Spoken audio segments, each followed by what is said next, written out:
Uma boa noite a todos. Eu sou Ana Paula Magalhães, trabalhadora aqui da Casa Espírita Eurípides Barçanufo. E estamos aqui felizes, porque juntos, na atividade da terça-feira online, onde damos então palestras quinzenais todo mês. E com muita alegria, estamos aqui na última palestra online antes do Natal. E por isso será muito especial.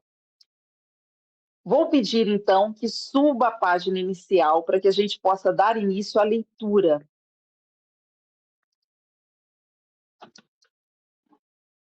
Bom, a mensagem de hoje, nós encontramos no livro Fonte Viva, Emmanuel por Chico Xavier, através de sua psicografia, e tem por título Jesus para o Homem. E começa, então, com uma fala de Paulo, que encontramos em Filipenses, capítulo 2, versículo 8. E achado em forma como homem, humilhou-se a si mesmo, sendo obediente até a morte, e morte de cruz.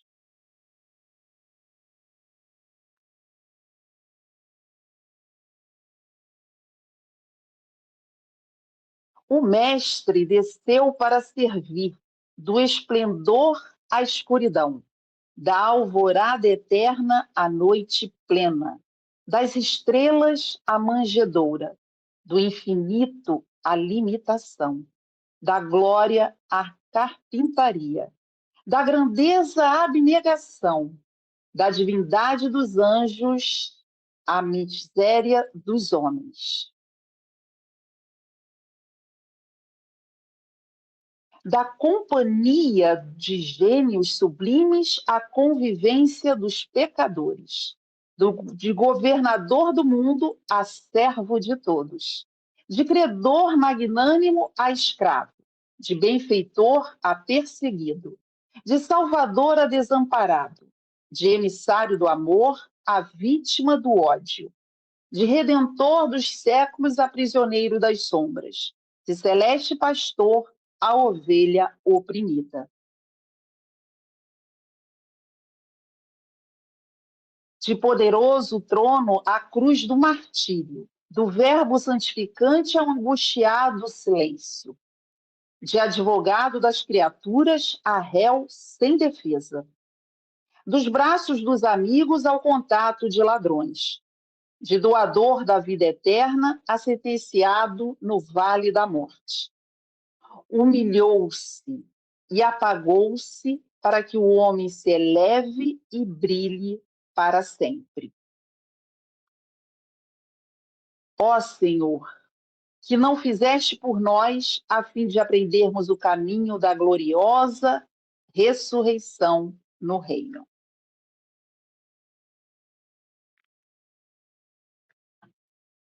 E aí, então, depois dessa leitura,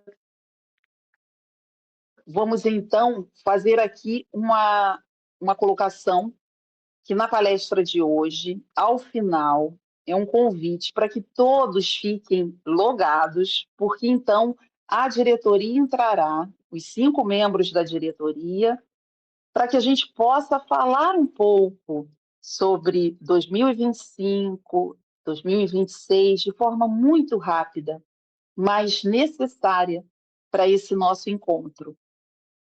E agora, então, também aproveito para apresentar o palestrante da noite. O palestrante será Alberto Almeida, já conhecido nosso, que está sempre conosco nas palestras de terça-feira online, de vez em quando ele está por aqui, escritor, palestrante espírita, e trabalha em 2 instituições em Belém, no Pará, que é o Grupo Espírita Jardim das Oliveiras, muito conhecido, e também a Associação Médica Espírita do Estado do Pará. Um trabalho lindíssimo que é feito no Jardim das Oliveiras, de acolhimento, de evangelização.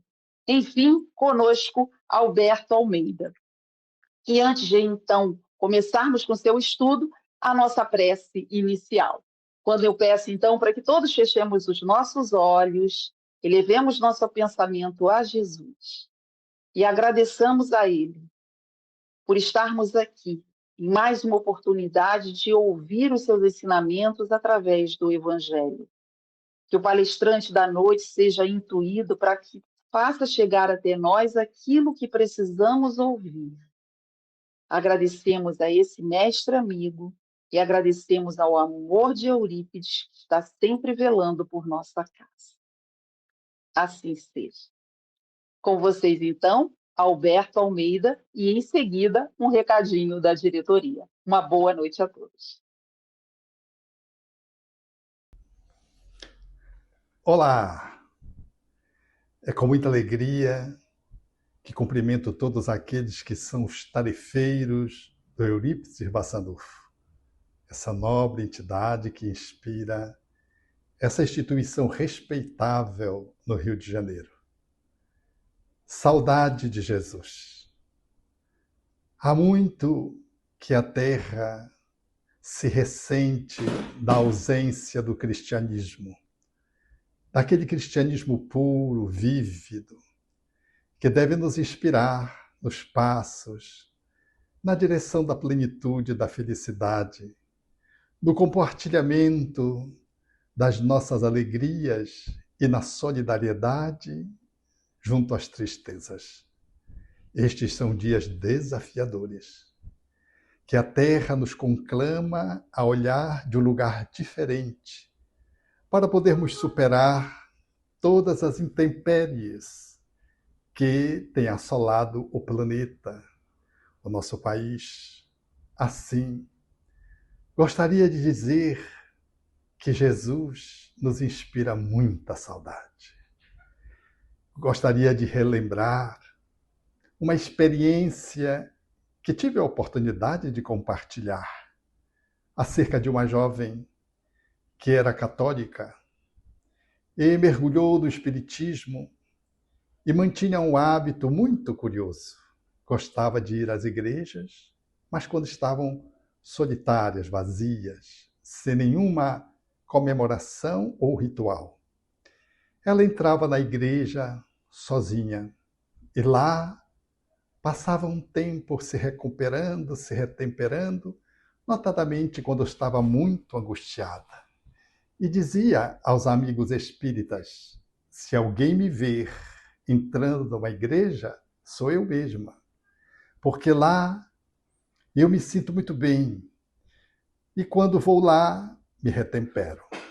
Essa pessoa notável, que é uma pedagoga de extraordinária competência, fora desafiada na sua profissão, na escola em que ela não só atuava como professora, mas que também dirigia, com um desafio incrível.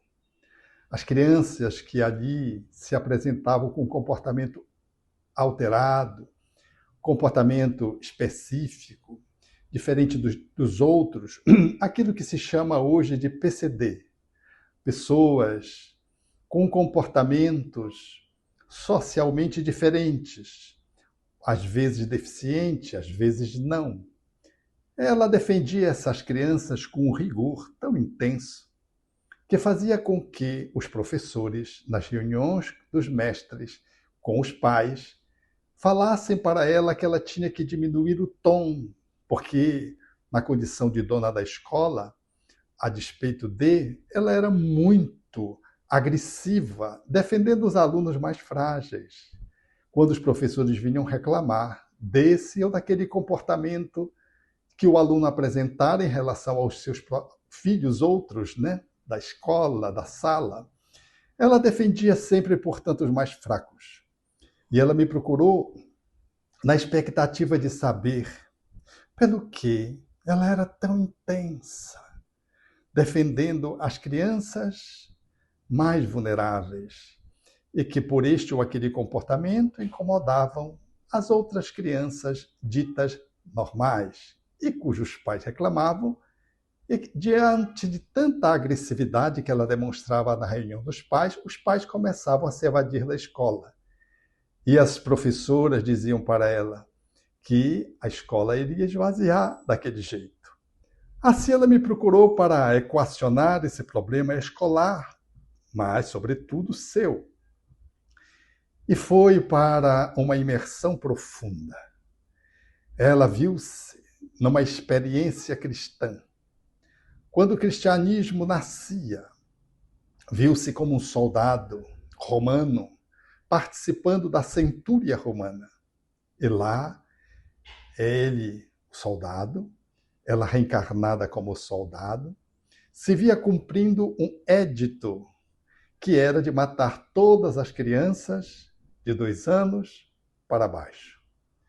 E diante de uma mãe que estava com a criança no colo, o soldado, com a sua espada, titubeou, ficou entre a dúvida se cumpria o mandamento em nome de César, que era a ordenação de Herodes, em nome de César, naturalmente, para proteger Roma, ou se ela declinava de cumprir aquele dever, porque era uma criança.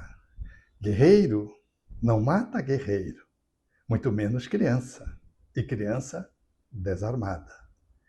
Ela observou, no caso ele, que a mãe não disse nada com a criança no colo. Apenas lágrimas escorreram da face. Então ele, o soldado, decidiu lancetar e lancetou a criança no colo da mãe, que chorava. E ele saiu, junto com os outros soldados. Mas a partir de ali, ele perdeu a paz. Não conseguia conciliar a consciência, porque sempre ressoava dentro de si a dúvida. Um guerreiro mata guerreiro, não mata criança, e criança desarmada. Era essa a manifestação do conflito que o dominava. Foi a tal ponto, invadindo o seu psiquismo, que o grupo decidiu devolvê-lo a Roma, saindo ali da Palestina da época, para que ele pudesse se refazer, se recompor. Chegando em Roma, ele que sempre nascera e crescera para servir César, continuava em conflito. Para minorá-lo, começou a beber, bebia muito, que já era um costume. E à medida que ele ia bebendo, ele começou a ouvir vozes que o agrediam, que o incitavam a tomar atitudes mais negativas. E, por fim, porque ele não conseguisse aliviar o conflito interno, agora dominado também pelos espíritos, indiretamente, em razão da associação alcoólica, ele decidiu então fazer o caminho do suicídio, infelizmente. Tomou o veneno e viu-se fora do corpo. Por ser alguém muito simples, sem ter percepção de que a vida continuava, não entendia o que acontecera. Ele esperava que morresse e não morreu. Ao contrário, ele se sentia mais vivo, porque agora ele via aqueles a quem ele tinha assassinado nas guerras, que o agrediam. Eram os seus adversários, seus inimigos, os seus opositores. E assim, diante da agressão, ele não sabia mais como se comportar, achando que tinha ficado louco. E esse processo se alongou por longo tempo, até que, num dado momento, ele de cansaço foi subtraído pela uma experiência incomum, quando ele se via no meio de uma multidão, diante de 3 homens que estavam sendo crucificados.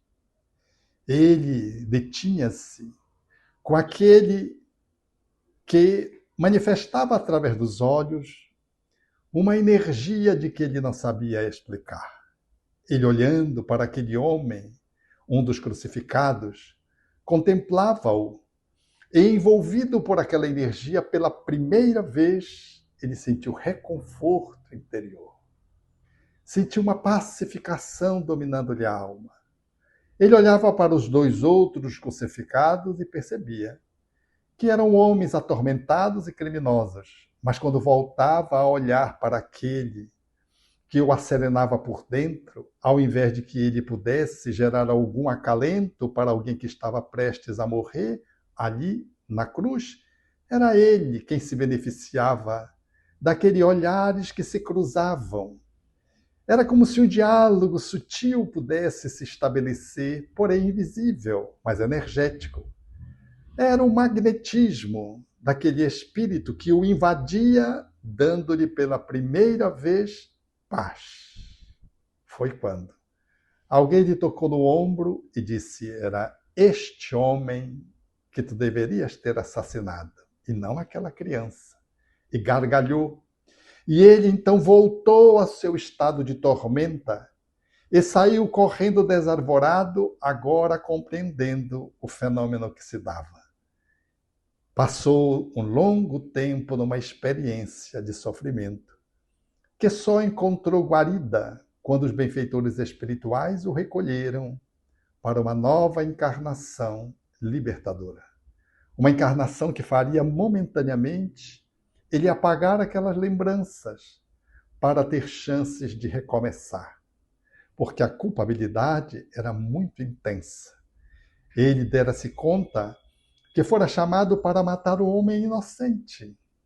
E aquele homem estava sendo assassinado somente agora, aproximadamente 30 anos depois, enquanto que ele assassinara crianças que não tinham nada de culpabilidade.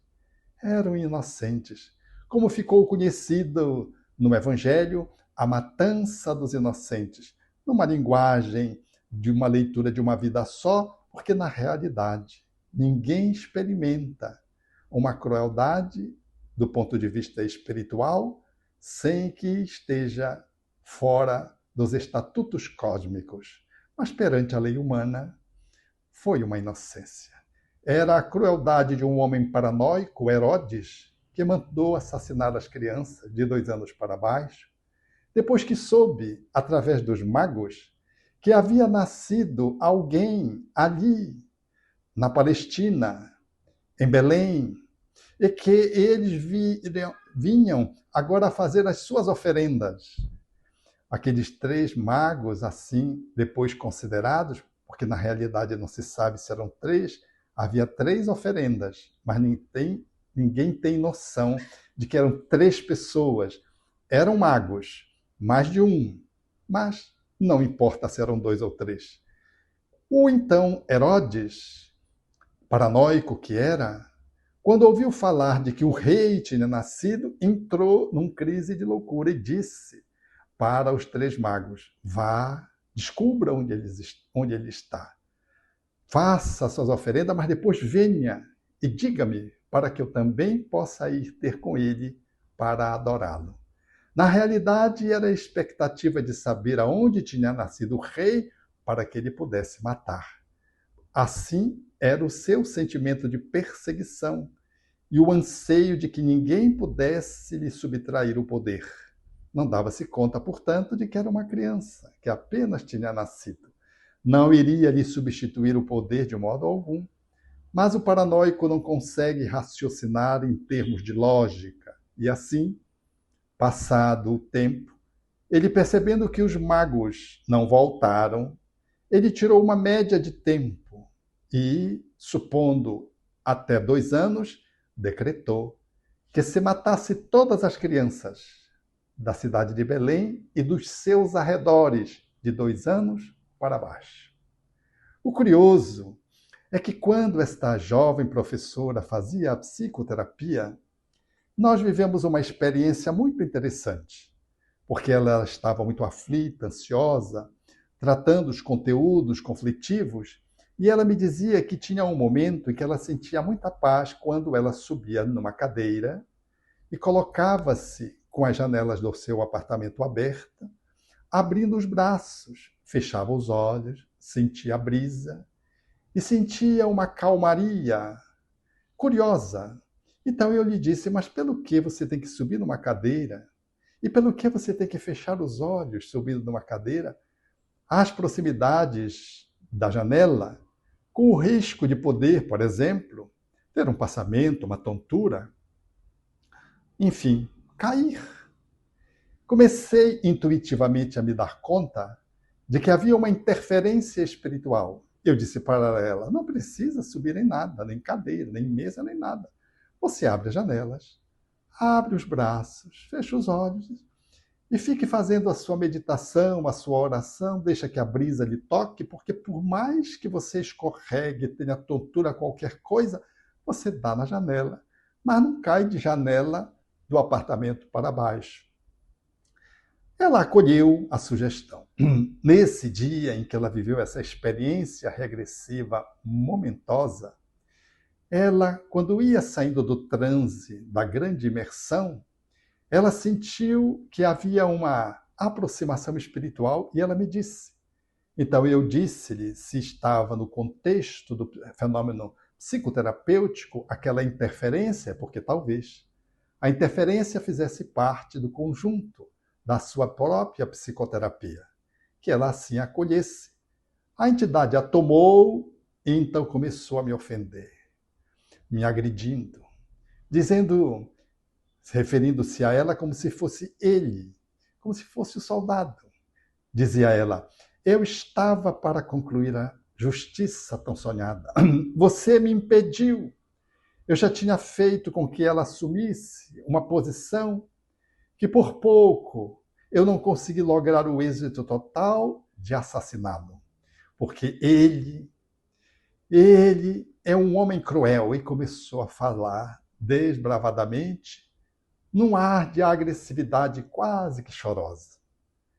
E aí, então, eu fui me dando conta de que era uma entidade que tivera com ele vivência àquela época. E lhe perguntei, no diálogo que foi se transcorrendo de uma forma natural, mas pelo que você tem tanta raiva dele? No caso dela, o soldado reencarnado. Por que você tem tanta raiva dele? Então a entidade me disse, eu lhe supliquei com as lágrimas que ele não matasse meu filho. Mas ele, frio, lancetou meu filho no meu colo e começou a chorar. Eu percebi que a entidade estava cansada de sofrer. Fiz a abordagem na metodologia espírita, dizendo-lhe, portanto, de que o amor que ela tinha pelo filho não podia ser menor que o ódio que ela tinha por ele, de que o anseio de justiça não podia ser de modo algum superior ao afeto de mãe que ela tinha pela sua própria criança. Suscitei a ela, então, mediante uma pergunta, dizendo-lhe num dado momento, então, onde está o teu filho? Ela disse, eu não o vejo há tanto tempo. Já tinha diminuído o tom da agressividade. Estava cansada. O ódio cansa. E eu disse-lhe, tu não queres ter notícias do teu filho?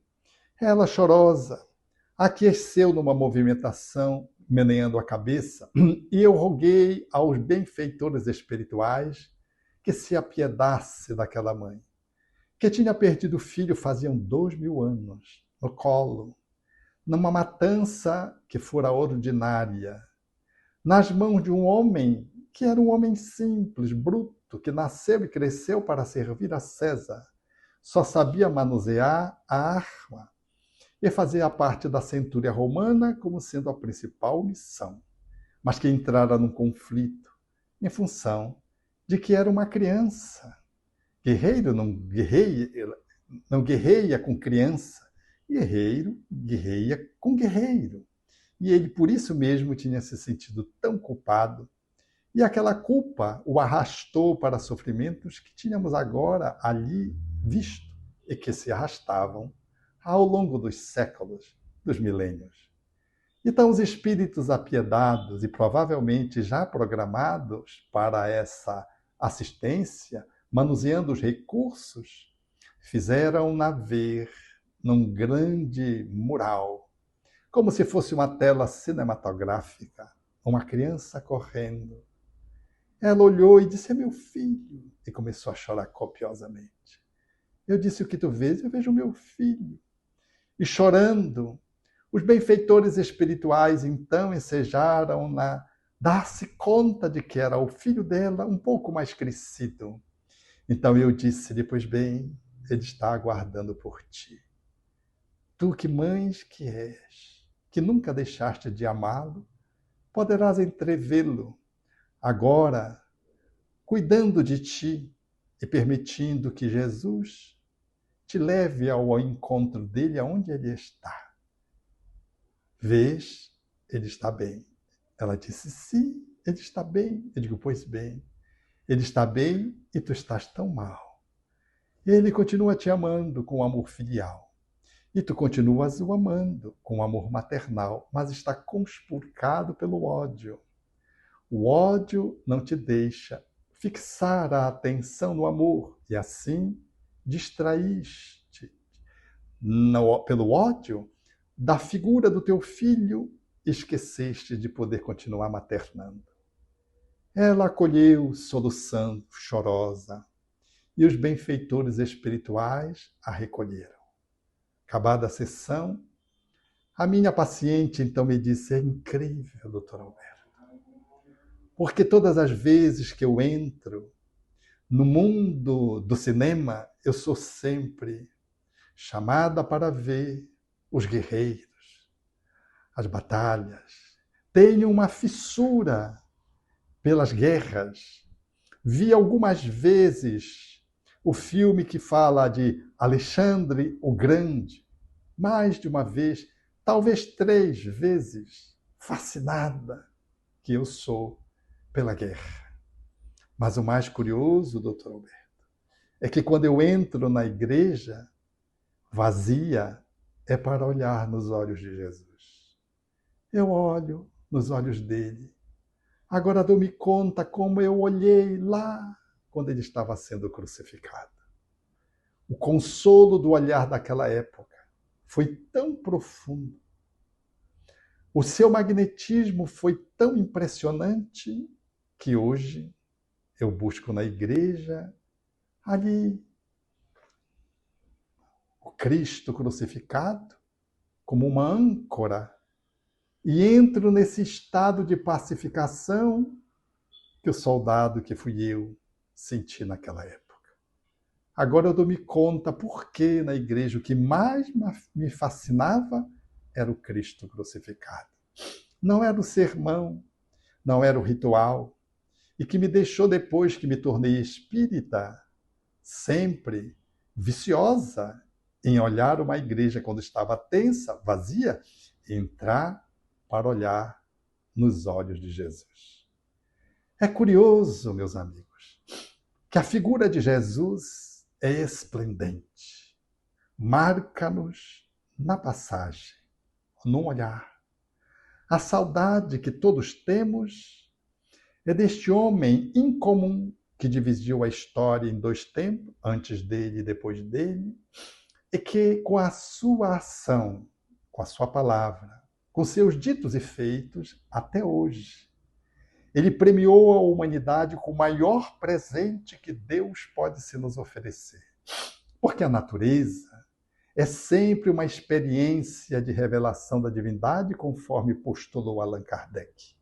Todavia, a figura de Jesus é uma das demonstrações da existência de Deus mais cabal, porque deu-nos o Filho dileto, para que pudesse, em nome dele, falando através de um corpo, esse amor pudesse nos identificar Deus através de Jesus. A tal ponto que Paulo haveria de dizer no livro dos Espíritos que Jesus é o homem-Deus, que é o arquétipo da humanidade, ou seja, o símbolo que resume tudo que a humanidade pode aspirar. Como disse Allan Kardec, escrevendo acerca de Jesus, que Jesus é o resumo de toda a perfeição que a humanidade pode aspirar na Terra, o espírito mais perfeito que Deus nos ofereceu para servir de modelo, de guia, na questão 625 de O Livro dos Espíritos e no comentário do codificador que se segue a resposta, que é apenas o dissílabo, Jesus. Qual o espírito mais perfeito que Deus nos ofereceu na Terra para servir de modelo e de guia? E a resposta, Jesus. Lembro-me de uma outra situação para fazer uma comparação, também na matança dos inocentes, de uma colega, amiga, psicoterapeuta na área da psicologia, que viveu essa experiência de um outro lugar. Ela estava em casa quando chegou os soldados. O esposo tinha ido para o campo com os 2 filhos mais velhos, adolescentes. E ela estava com um de colo e um outro que andava. Ela tentou esconder o que andava de improviso num armário quando os soldados chegaram, anunciando a presença fatídica.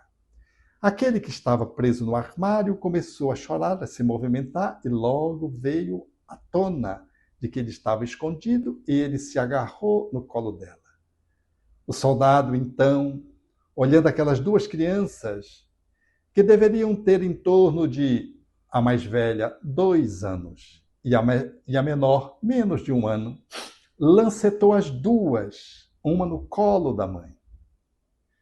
Então, quando o esposo chegou com os 2 filhos mais velhos, aquela mulher estava hebetada, paralisada, catatônica.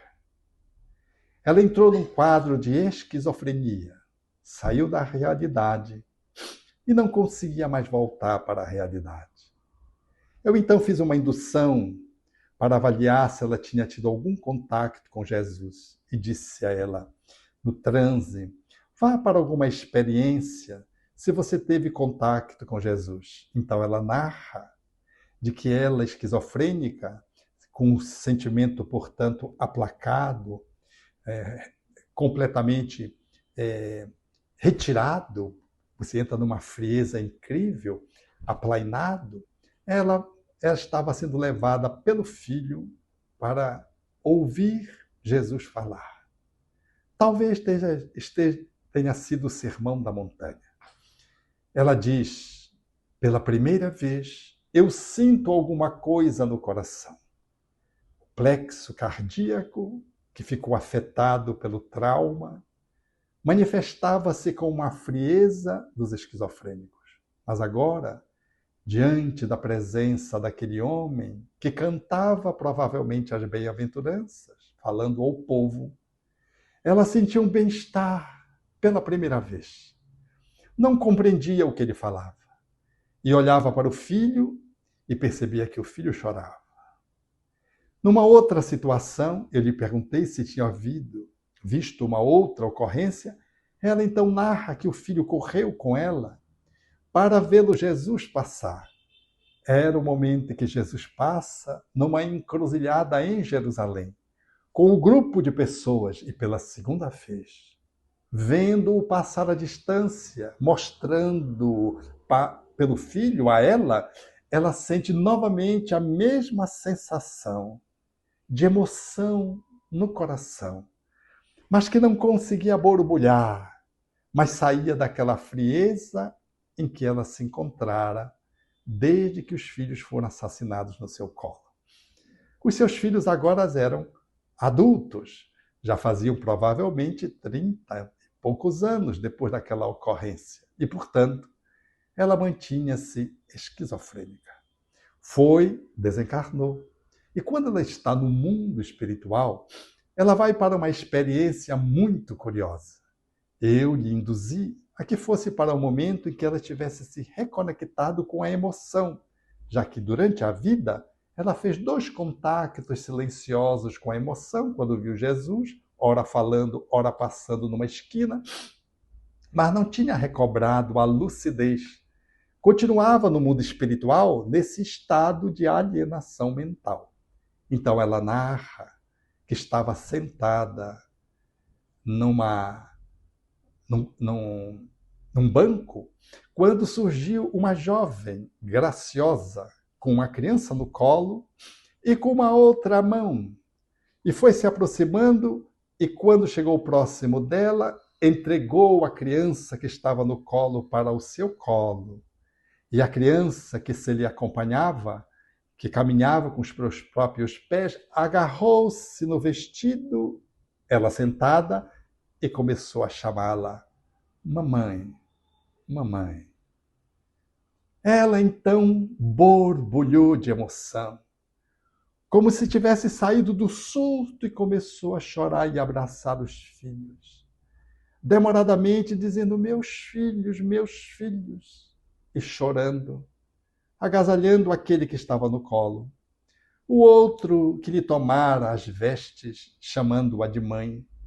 E ali, engolfada num sentimento incrível, rompia definitivamente com aquela frieza da esquizofrenia que aplacara todo o sentimento do seu coração. Nessa circunstância, a jovem que mais parecia uma enfermeira graciosa, sorridente, feliz, olhou para ela depois que a emoção, de modo largo, avançou e disse-lhe: você vê? Seus filhos estão muito bem. E eu estou cuidando deles. Mas eu estou cuidando deles até o momento que você possa cuidar deles por você mesma. Enquanto você vai se cuidando, eu cuido deles. Você deve, portanto, melhorar progressivamente para que você possa ter os seus filhos novamente nos braços. Posso levá-lo, então? Ela sorriu. Era uma mulher que como que tinha despertado para a vida. Entregou o filhinho. Ela colocou no colo a enfermeira improvisada.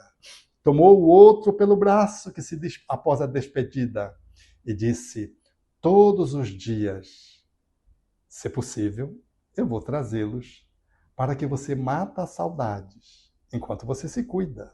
Porque depois que você estiver bem, é você quem vai cuidar deles. E saiu naquele encanto e naquela alegria que não tem palavras que se possa descrever. Essa segunda experiência narra as nossas relações com o cristianismo. Temos uma necessidade imensa de Jesus. Mesmo vendo falar à distância, esquizofrênico. Passar ao largo, esquizofrênico. Ele nos afeta com seu magnetismo.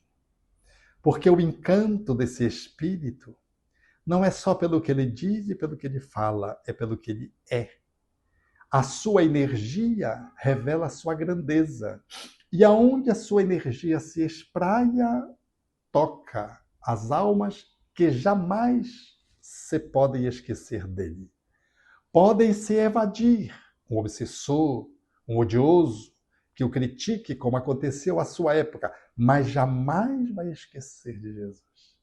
Porque ninguém esquece do amor. Ninguém esquece quando nós somos tocados de forma sagrada. Esses são dias em que precisamos recuperar a nossa relação com Jesus. Há uma saudade de Jesus. Não só de olharmos nos olhos, mas de vê-lo passar. De ouvi-lo e, quiçá, nos aproximar dele para o encontro simples com aqueles que, de algum modo, o representam.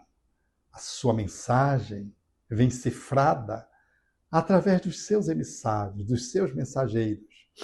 Às vezes vem através de uma página, às vezes vem através de um pequenino que lhe representa também, que está ali à beira da marquise de um prédio ou nas proximidades de uma estrada erma, mendigando, ou está nas grades da dependência química, ou que está aprisionado pela avareza, pela riqueza, numa grande mansão, ou está nu na rua como um homem ou uma mulher de rua, ou está nu de fraternidade, vivendo com a manta grosseira do egoísmo e não se deixando entrever que apodrece por dentro. Todos temos saudade de Jesus. Podemos escolher encontrá-lo através dessas múltiplas facetas que nos convidam para um contato com a divindade, porque Jesus veio como o grande hífen da terra ao céu. Ele veio para ser a ponte entre nós e o Criador, o divino, o Pai maternal. Ele está até hoje nos procurando. Às vezes ele vem em casa através de um familiar, nos convidando para um contato efetivo. Um familiar que é desafiador porque traz uma deficiência, traz uma esquizofrenia. Ou um familiar que é indiferente na sua arrogância. Ou é uma criança que traz uma neurodivergência, uma atipia, aguardando que possamos compreendê-la e ajudá-la naquilo que pode representar o prejuízo que ela experimenta. A saudade de Jesus nos convida hoje a reencontrá-lo. Em tempos tão misteriosos, porque de transição planetária, Jesus aguarda que possamos definitivamente nos aproximar dele com muito carinho, através daqueles que o representam, sejam cristãos, sejam os pequeninos, e assim desvelá-lo dentro de nós mesmos. Porque se há um Jesus externo que se manifesta através dos outros, há um Cristo interno aguardando ser despertado dentro de cada um de nós. Quando encontramos Jesus fora, encontramos o Cristo interno que nos habita. Ele haveria de dizer: o que eu faço, vós podeis fazer. E podeis fazer muito mais. Estes dias são dias desafiadores, porque já não mais são as armas grosseiras da espada, nem o fogo, nem o calabouço infecto. Hoje não é mais a cruz. Hoje é o homem lobo do homem. Hoje é a guerra ideológica que nos aprisiona ao materialismo e ao ateísmo. Hoje são as experiências que tentam destituir a família do lugar sagrado que ela é, como lei da natureza, conforme os espíritos disseram a Allan Kardec. Hoje, nesses dias, os crimes acontecem não só nas ruas, nos logradouros dos subúrbios, mas também dentro das próprias casas. Quando vemos pais, filhos, mãe, irmãos assassinarem uns aos outros, a família inteira, às vezes, é eliminada por alguém que assim se elimina em seguidamente. Estes são dias que temos saudade de Jesus. Estamos perdidos e não sabemos a rota. A estrela guia, entretanto, na noite escura da transição planetária, aponta para que não percamos o rumo. E se já conseguimos nos encontrar, não esqueça. Você é um bilhete de Jesus para alguém. Você é uma página de Jesus para alguém que se revela no silêncio, que se revela na voz, que se revela no contato, que se revela na visita, que se revela no transe mediúnico recebendo uma entidade com muita solidariedade. Você talvez seja um ponto em seguida falando do cristianismo.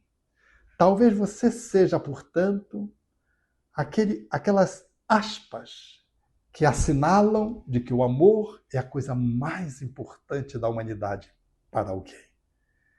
Eu, você, quiçá, que possamos nos ter encontrado com Jesus, sejamos nós aqueles carteiros, mensageiros, que levam a mensagem de Jesus para aquele que ainda não o conhece. O estafeta, aquele que leva a carta, ele entrega a carta, mas de tanto entregar a carta, ele passa a ser parte da mensagem. Quando olhamos, por exemplo, Francisco Cândido Xavier, bem pouco tempo conosco, ele não era só um médium que psicografou mais de 400 livros beneficiando a humanidade inteira.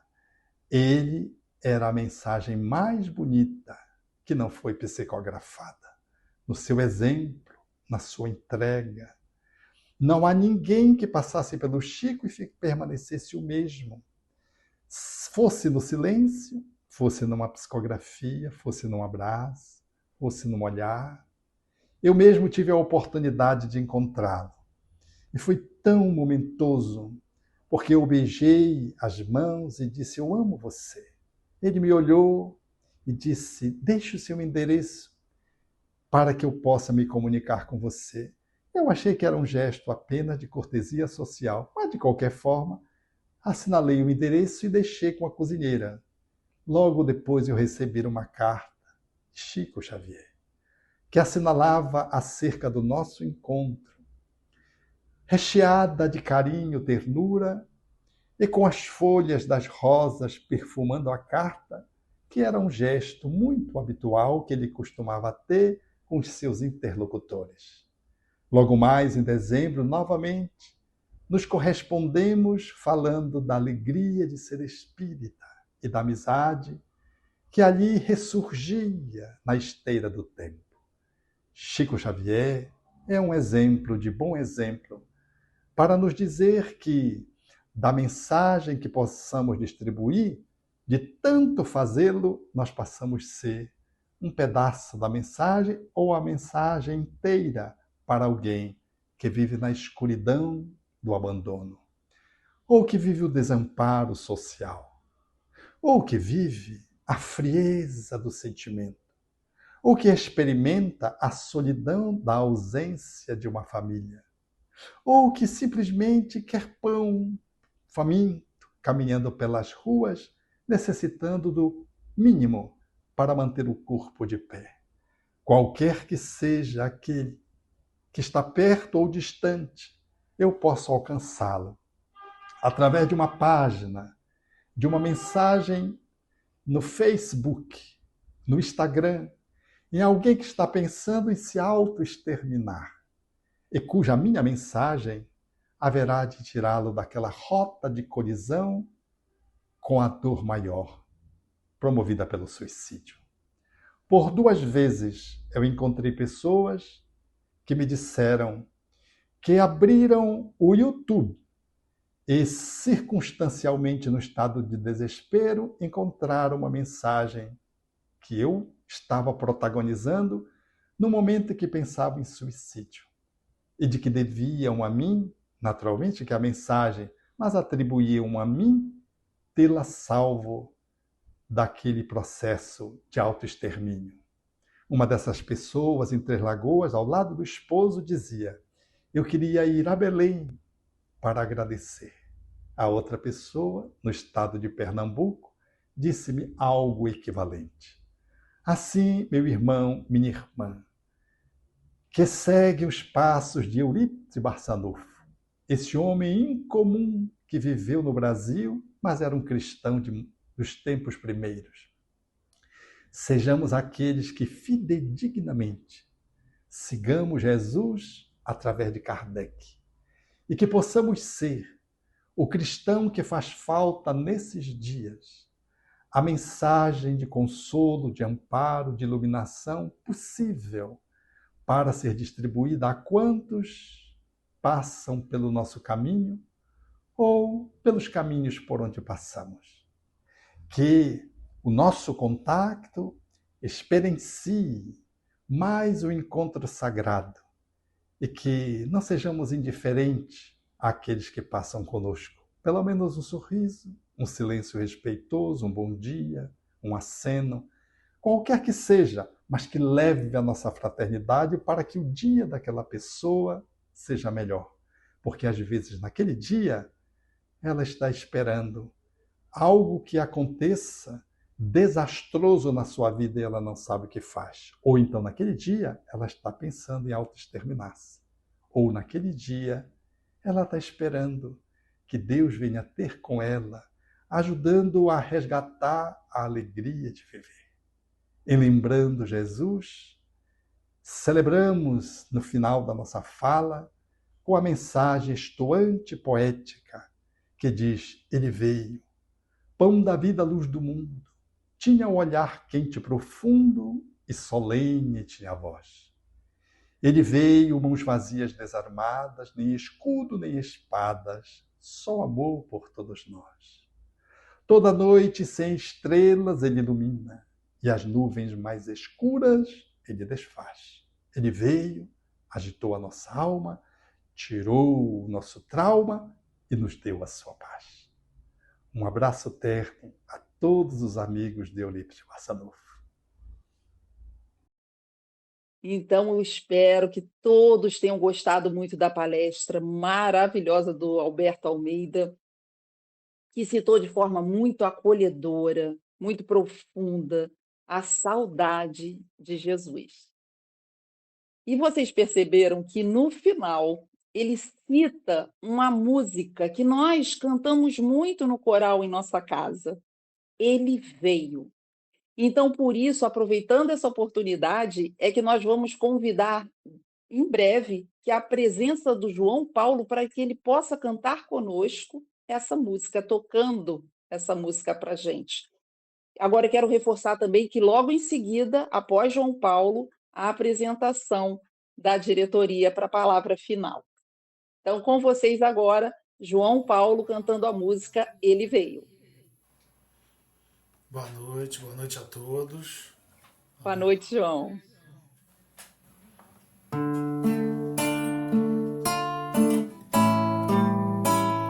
Ele veio, pão da vida, luz do mundo, tinha olhar quente e profundo, e solene tinha voz.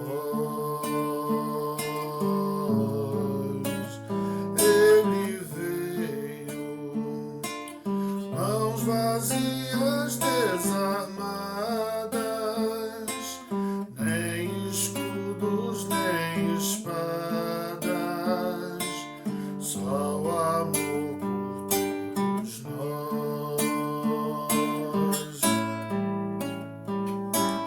Toda noite sem estrelas, ele ilumina,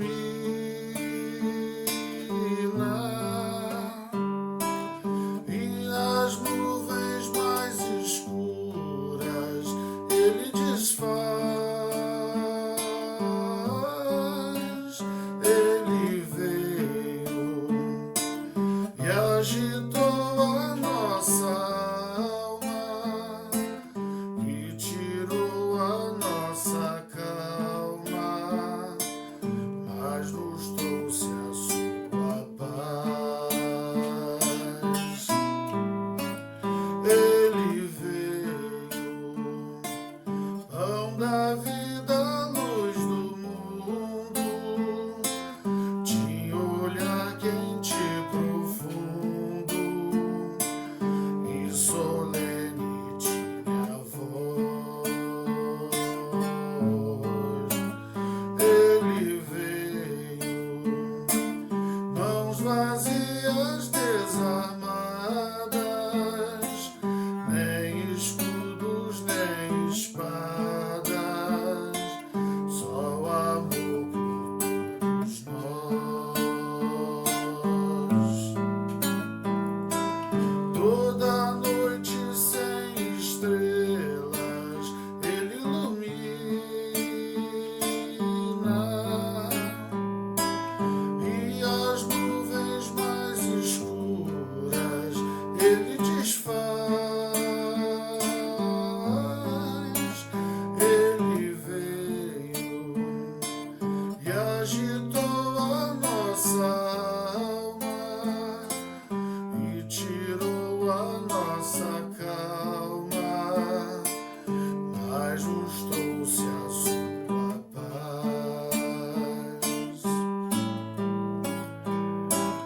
Mas nos trouxe a sua paz.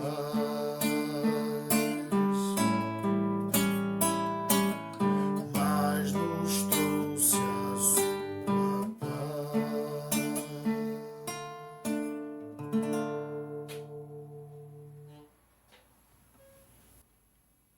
Muito obrigada, João. Nos trouxe essa música linda, Ele Veio, uma música lindíssima.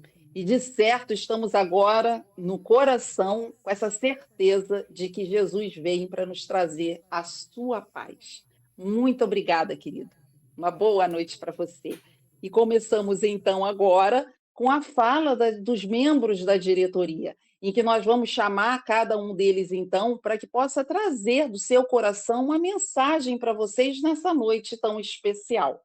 Então, eu vou começar chamando, então, a Paula para conversar conosco. Vamos lá? Boa noite, meus amigos.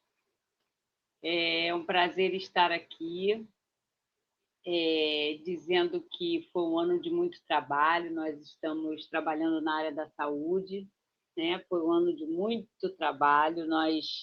O ano passado, quando gravamos a mensagem de Natal, falamos que o nosso objetivo era ampliar um pouco, estender os nossos braços para ver se atendíamos a mais pessoas. E realmente conseguimos um pouco desse objetivo, mas ainda estamos estudando maneiras de conseguirmos atender a mais pessoas, conseguimos mais trabalhadores para a nossa casa na área da saúde, isso muito nos alegra. Então, a gente deseja um excelente final de ano a todos e que 2026 seja de muito trabalho e muita paz. Muito obrigada. Queridos amigos e amigas da Casa de Eurípides, que neste Natal o desejo de verdade que a luz de Jesus envolva cada coração com alegria e serenidade. Que a fraternidade, o companheirismo, o amor que unem a nossa casa e que é tão significativa, tão ímpar para a Casa de Eurípides, se fortaleça cada vez mais, inspirando-nos a seguir juntos nessa construção de um mundo melhor. Então, gente, esse é o nosso desejo. E que para o ano 2026 possamos trazer melhorias no âmbito das obras da casa. Temos muitas novidades para 2026. É a nossa casa que hoje passa por uma reforma estrutural muito grande. Tá bom, gente? Então, agradeço o apoio e a todos aqueles que puderam dar oportunidade para que isso fosse possível. Obrigada, querido. E agora, então, com vocês, vou chamar o Léo, que está aqui do meu lado, não é isso, Léo? E aí, pessoal, fechamos 2025 e a nossa mensagem de hoje vai no sentido de que a gente continue a vencer os nossos desafios, que com certeza vão acontecer ao longo de 2026, é claro, mas a gente aí já teve, falando agora pela questão nossa aqui da preocupação doutrinária com a casa, a gente vai estar sempre buscando aí manter essa pureza doutrinária voltada sempre para que o nosso Senhor possa estar representado nas palestras, para que ele possa estar representado nos estudos, para que ele possa estar representado na evangelização, para que ele esteja representado também nas questões mediúnicas da casa, enfim, tendo sempre aquele norte que, com certeza, é uma herança que a gente traz e um dos pilares da nossa casa é que está sempre envolvido com a obra do nosso Chico, né?